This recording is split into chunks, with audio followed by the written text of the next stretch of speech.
এই দেখো বন্ধুরা, কালকে আমি এই পর্যন্ত এসেছিলাম। এই জায়গার নাম হচ্ছে কুসুমগ্রামের আগে, এখান থেকে 1.5 কিলোমিটার। তো এর জায়গার নাম হচ্ছে দিগনগর। তো দিগনগরে এই যে আমার বন্ধু কেটে গেছিলাম, বেঁধে গেছিলাম, আজকে খুলবো। বাবু এটা ধরো। হর হর মহাদেব, জয় শ্রী মহাকাল। দেখো এই অবধি মন্দির কেটে গিয়েছিল,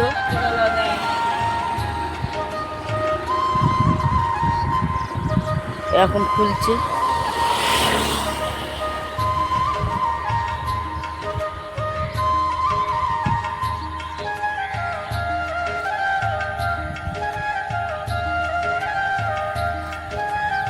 এই দেখো এই অবধি থেকে শুরু হবে, এইটা দিগনগর।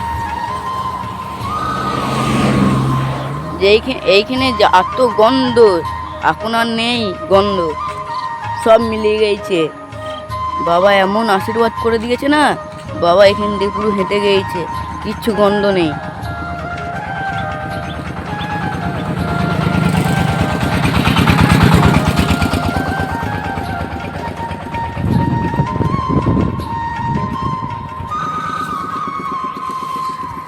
আমায় দেবে?